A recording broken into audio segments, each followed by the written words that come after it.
Hi, welcome to the Rewind the Timeline podcast brought to you by thetimelinemachine.com.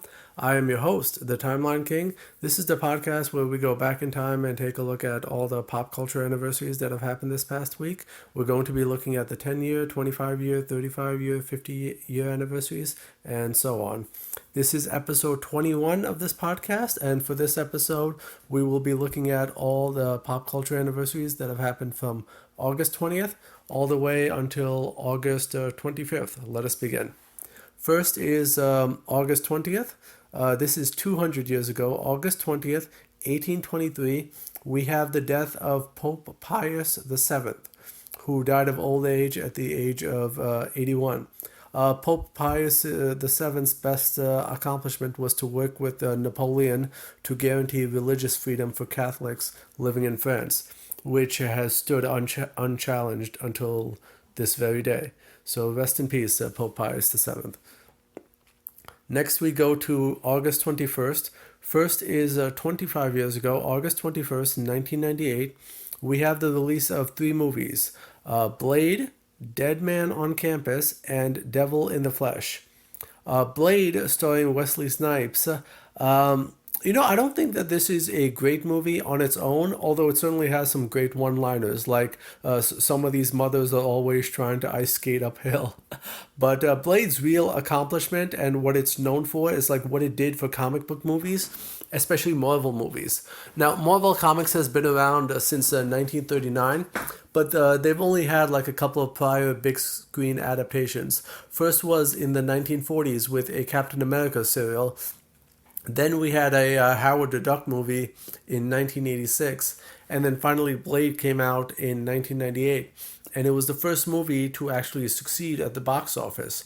Blade made 130 million on a $45 million budget, so it earned almost three times what the movie cost to make. And at the time, Blade was still like an obscure Marvel character, so he might have only been like sea level at best.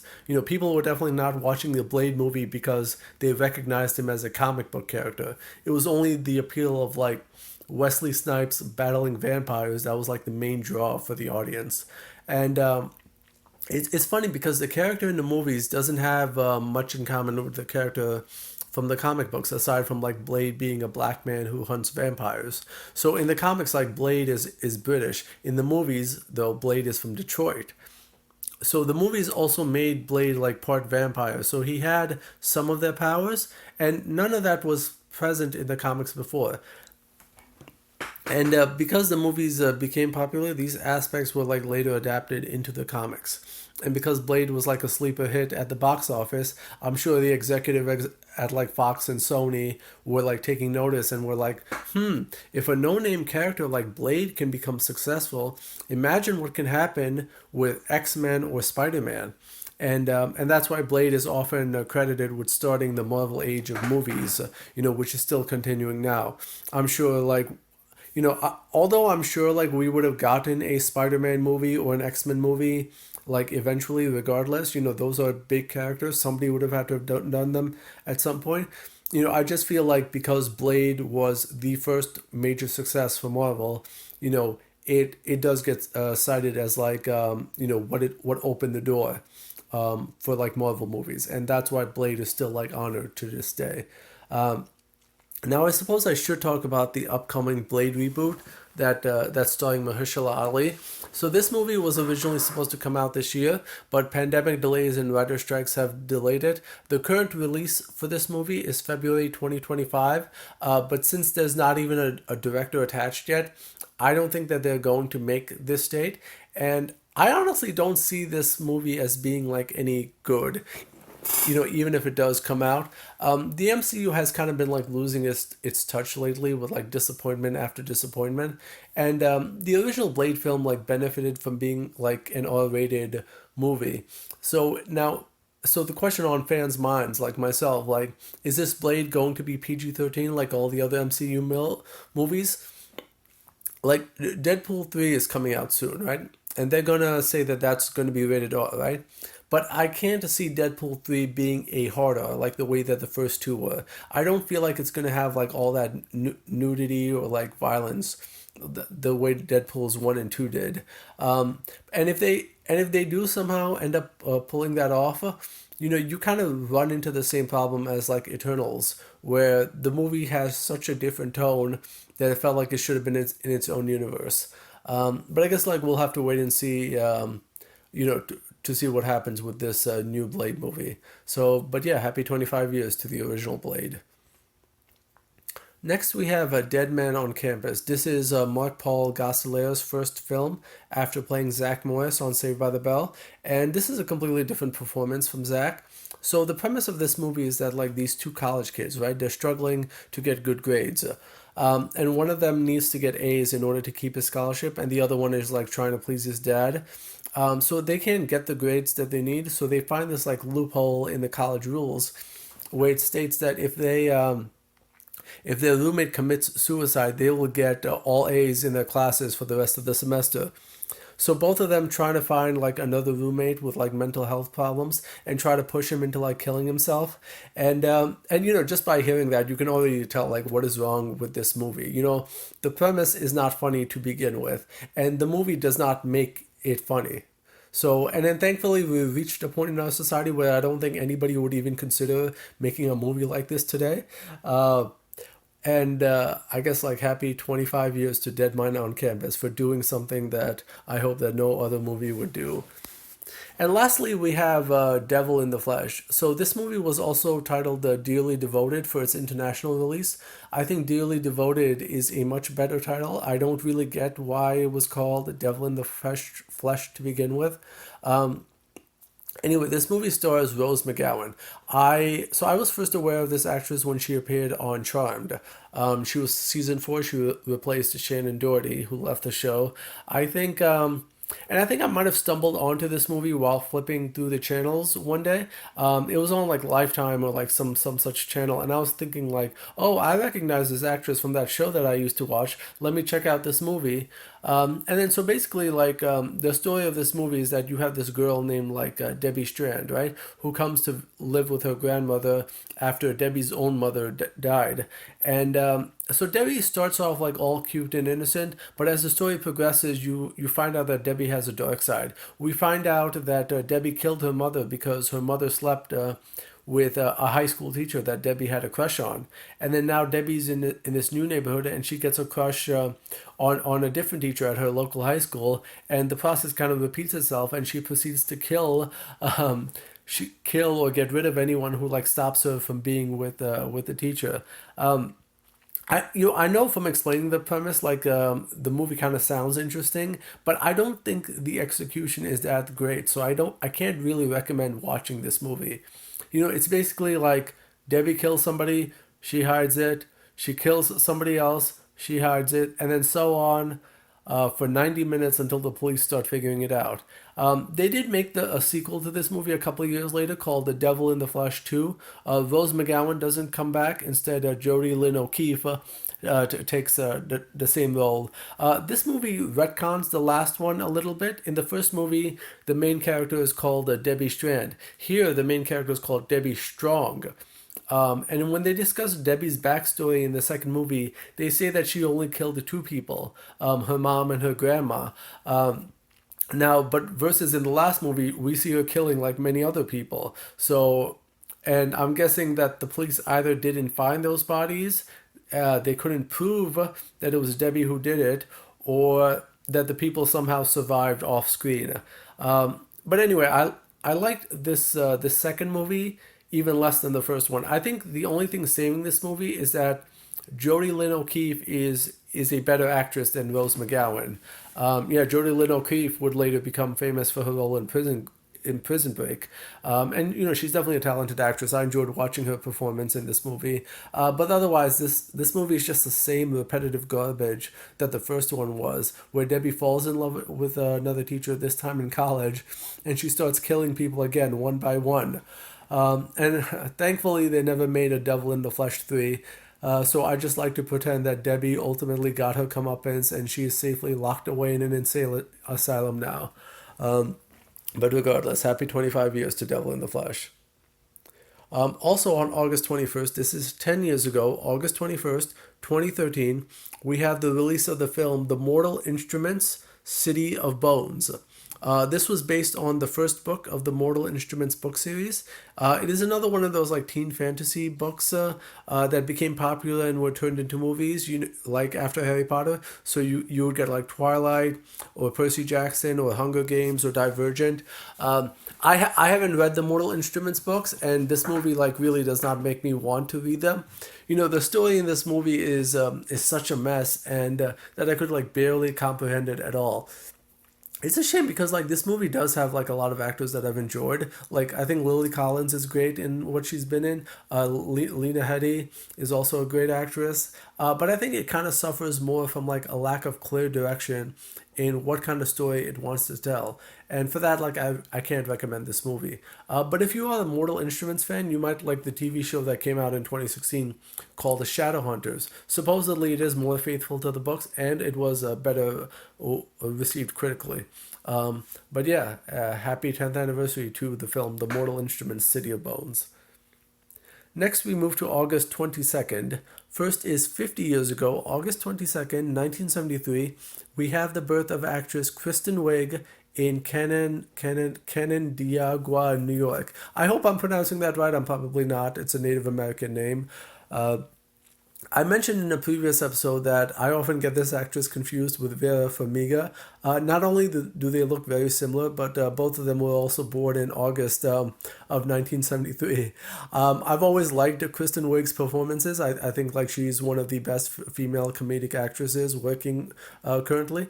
And if you want a really funny movie starring her, I recommend checking out Barb and Star Go to Vista Del Mar. I was expecting like a forget about it comedy when I went to check it out, and I was surprised to find out like how hilarious it was. But the truth is like I've liked her in whatever she has been in. I think the movie that I discovered her in was Bridesmaids. This was another one where I was like expecting it to be like a stupid chick flick, but I can definitely say it ended up being like one of the best ensemble comedies of the past 20 years that I've seen. And this was directed by Paul Feig, and you can understand like why somebody thought like female Ghostbusters would be a good idea from watching this. Like this guy does know how to direct women, but like now, I know I've said that I've liked her in whatever she's been in, but even in something like Ghostbusters, you can at least tell that like she is making an effort, even if the script isn't where it needs to be. Wonder Woman 1984 is like another movie of that. In the same regard, she plays Cheetah in that movie, and I know most of the internet hates this movie, but I did like it. I do feel that there is more potential to do something with Kristen Wiig's character than what we actually ended up getting, especially in the last act of the film where she turns into like a little cat with like terrible CGI. I didn't feel like you needed to go that far with this character because like the way, you already see her battle Wonder Woman, right? She is able to take her on, and it's a testament to this actress that you can take on this dramatic and action role, and you can make it seem like you're a credible threat to take on like Gal Gadot's Wonder Woman. And I feel like she's really a great actress. Not only being able to move from comedy but to like drama and action, and I'm excited to see like what she brings next. Happy 50th birthday to Kristen Wiig. Next is 25 years ago, August 22nd, 1998. We have the release of the HBO television movie The Rat Pack. If you're too young to know, The Rat Pack was a name given to like a group of entertainers in the 1940s and 50s. So they were comprised of like Frank Sinatra, Sammy Davis Jr., Dean Martin, and Peter Lawford. So here in this movie, like Ray Liotta plays Frank Sinatra. I think Ray Liotta is like one of the best looking guys I have ever seen, best looking celebrities. Joe Mantegna plays Dean Martin, John Cheadle plays Sammy Davis Jr., and Angus McFadden plays Peter Lawford. So since I was too young to like have experienced the Rat Pack, this is not really a movie that was like made for me. However, it was popular when it came out, and it got nominated for like a bunch of Emmys. So Don Cheadle even won like a Golden Globe for his portrayal of Sammy Davis Jr. So it was definitely like something to his career moving forward. And so yeah, happy 25 years to the Rat Pack movie. Now we go to August 23rd. First is 75 years ago, August 23rd, 1948. We have the publication of Detective Comics number 140, which features the first ever appearance of the Batman villain, the Riddler. So even in his first appearance, the Riddler's gimmick was like already there. So, and I think like that's like his gimmick of like leaving riddles for Batman to solve, and I think that's really what makes him such a great Batman villain is his ability to foil Batman on like a mental level.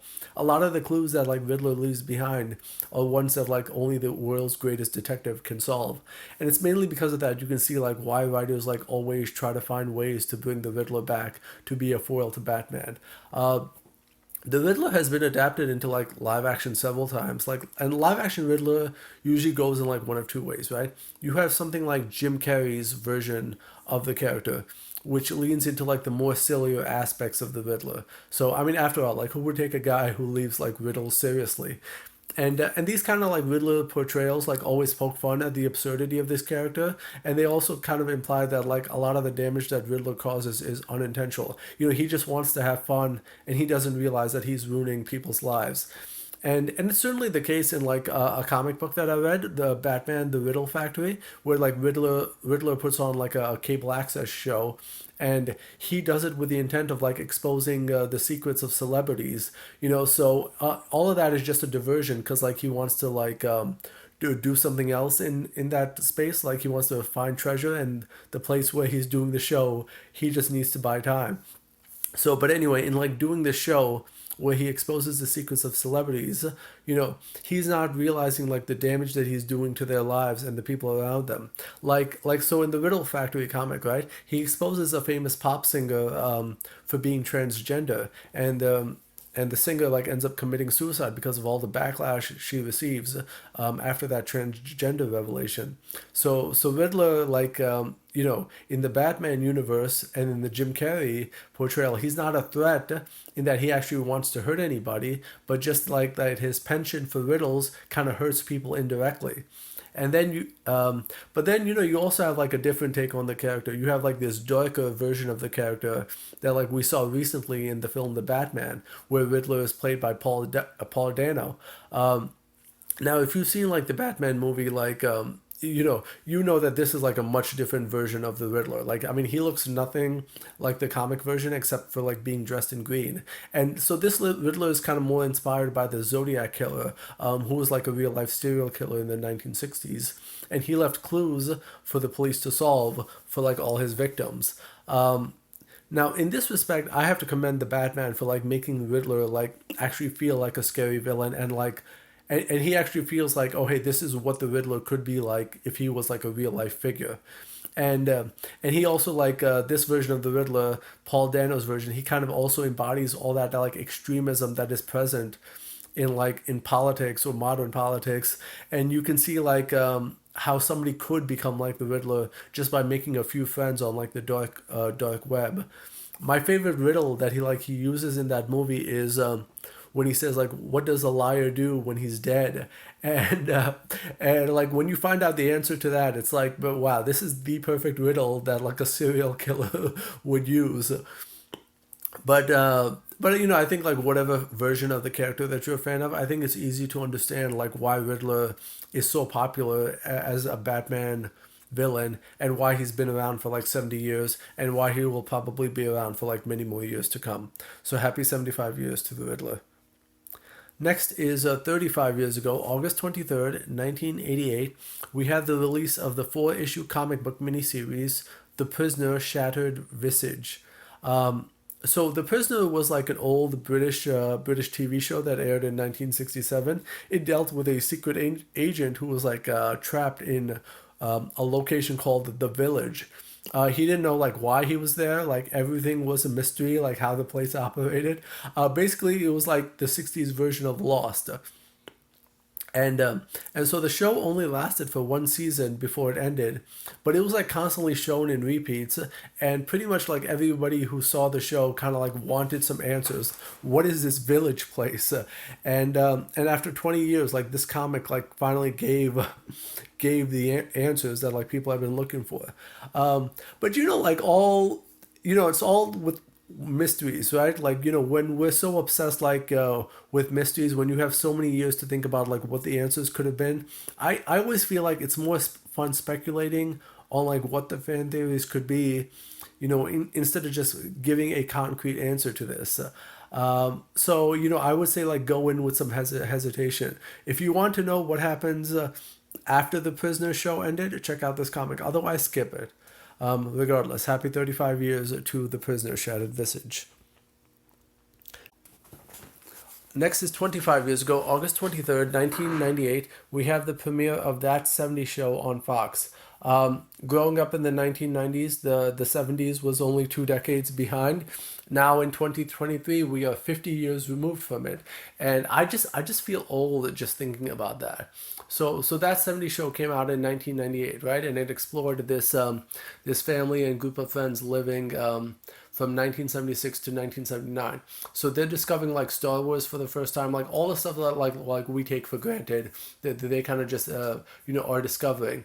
And it is still like the hippie generation after all. So there's like discos, afros, So I get why people like it. There was definitely a nostalgia towards it. Like for a time that was like 20 years ago. And but I never really found it that funny or entertaining. I saw a few episodes just to give it a chance to see what all the hype was about, but I mean, that was it. It was never really a show that appealed to me. This show, like, did get a revival, like, earlier this year in the form of That 90s Show on Netflix, which is set in 1995 and has a lot of, like, the same actors and characters returning. Um, it's funny that That 70s Show was set in 1976 and aired in 1998, 22 years apart. If we wanted to be accurate to that 90s show should have really been called That 2000 Show and be set in, like, 2001. But anyway, happy 25 years to That 70s Show. And if I do this podcast long enough, I'm sure I will be saying happy 25 years to That 90s Show as well. Also 25 years ago, again on August 23rd, 1998, we have the debut of a few new OEI cartoons on Nickelodeon.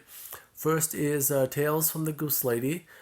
So this was OEI's second most popular series of shorts, only behind The Fairly Odd Parents. And it's funny that this one also deals with fairy characters. This is like a goose with fairy wings. In one episode, she even says, like, "I'm a goose with fairy wings. I'm an outcast, an outcast."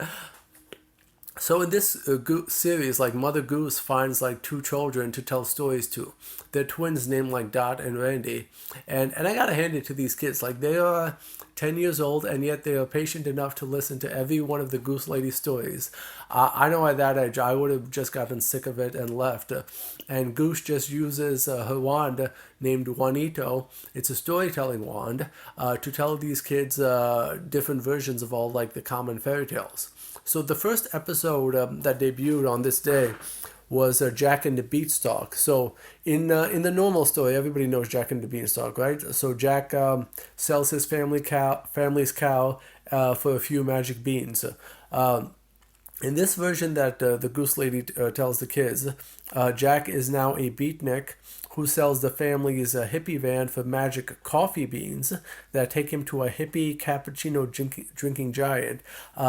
So it's like, it's weird, it's updated, it's outlandish.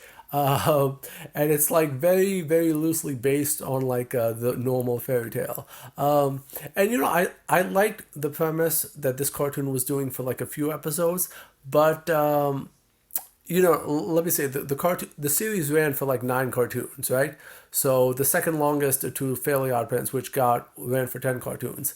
But I felt like even with those 9 cartoons, I just felt like it got very repetitive very quickly. I never found it believable that the children would patiently listen to the goose after she makes them, like, miss school. She makes them get in trouble with the principal, and she makes them, like, fail their test. I just felt like if they took the sequences with the kids out, the show would have made more sense, right? I did find a couple of the shorts to be fun. I liked Three Bears and a Blonde, and I liked how it changes Goldilocks to be like a rude house guest. I also liked Hansel and Gretel, which makes Hansel and Gretel be like two food obsessed kids. So I like the way that it experiments and changes up the usual story. So a lot of the times it does end up being fun. So I think I can would recommend checking this out for anybody who is interested. Happy 25 years to the Goose Lady. And next is Twins Crimson and Those Amazing Robots. So well, what are the odds that we would have two shorts starring a twin girl and boy this week? Now, while I tolerate Tales from the Goose Lady, this one I don't really know what to make of it. You have these two kids, right, who are causing damage to their house, so their parents send them to play outside. The house just happens to be located next to a jungle, and there are like a couple of giant robots as well. And the premise is just so absurd that I'm like thinking, what is this? And that was just like me throughout this entire short, because I didn't really feel like this short did a good job of setting up the world or its characters that well. So and because of that, I think there's a couple of good moments, but overall I don't think it would be a short that I can recommend or would be interested in seeing more of. And last one for this week is Olly and Frank. I had a really good time watching this one. If you've ever seen the cartoon Frankenweenie, this one is very similar to it. It's about a boy who makes a Frankenstein version of a dog.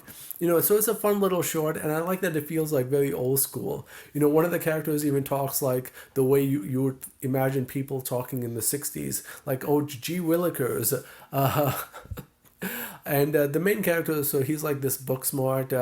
He's a book smart kid. He's not street smart though, and so he wants to impress this girl that he likes, and he thinks the way he can do that is by making a Frankenstein robot, and it's funny, so because it's a story that you can see, that you've seen a bunch of times, right, about a guy who wants to impress his girl. But what makes it really entertaining and stand out is the Frankenstein dog, and and the addition to that just makes this short a lot more wackier, and for that I would recommend this one.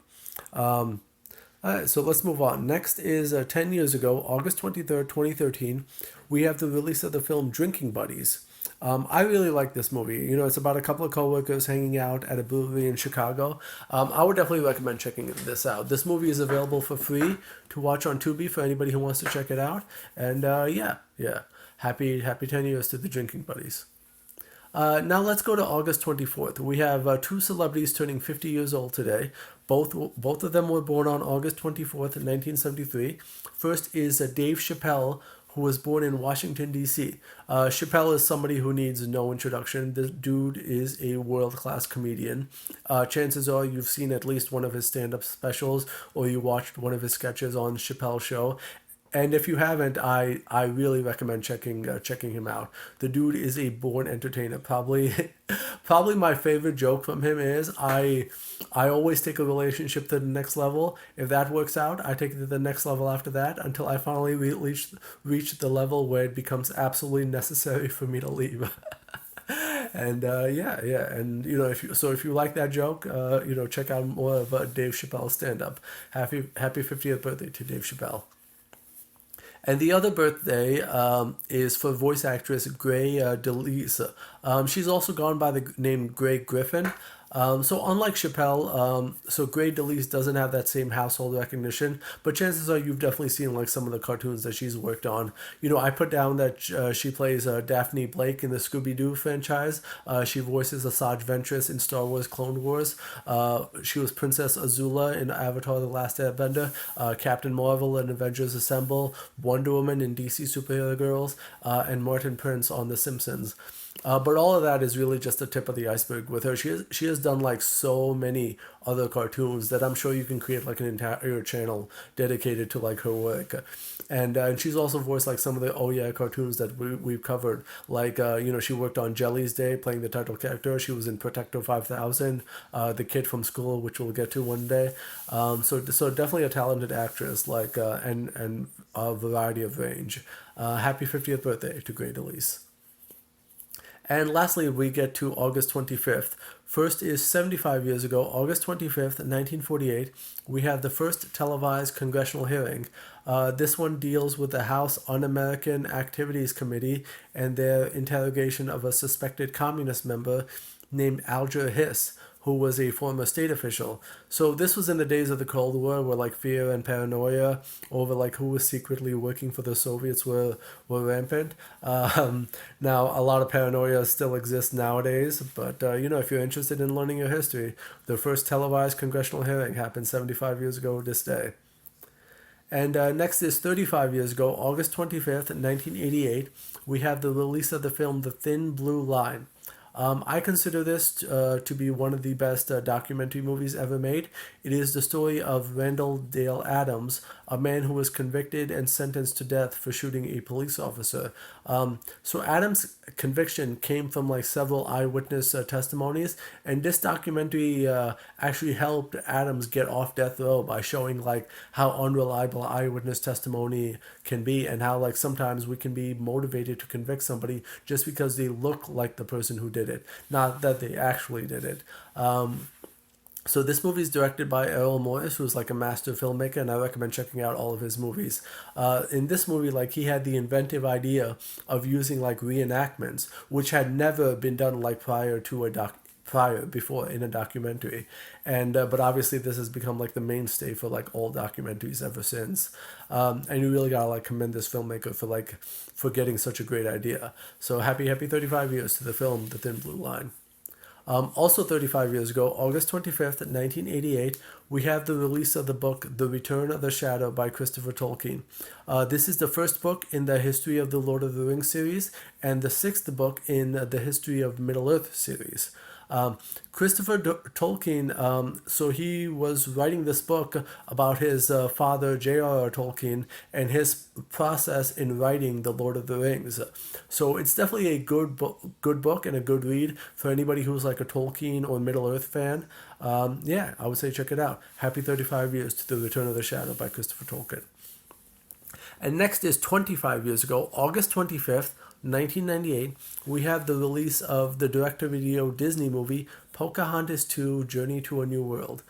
This is a sequel to the 1995 movie Pocahontas, and it's also one of the many direct-to-video sequels that Disney made in the 90s and 2000s. I was a big fan of everything Disney growing up in the 90s, and I love the first Pocahontas movie, so I definitely needed to get the sequel as soon as it was released.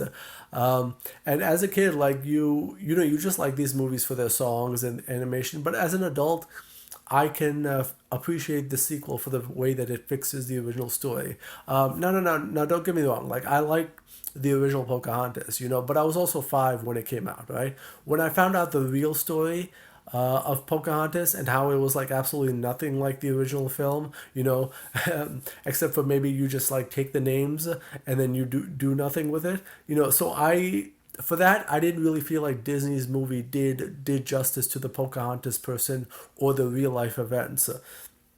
I mean, I understand like why Disney did it. You obviously can't show like the Native American genocide and market something like that to little kids, but also in that case, like why not just make a different movie entirely, right?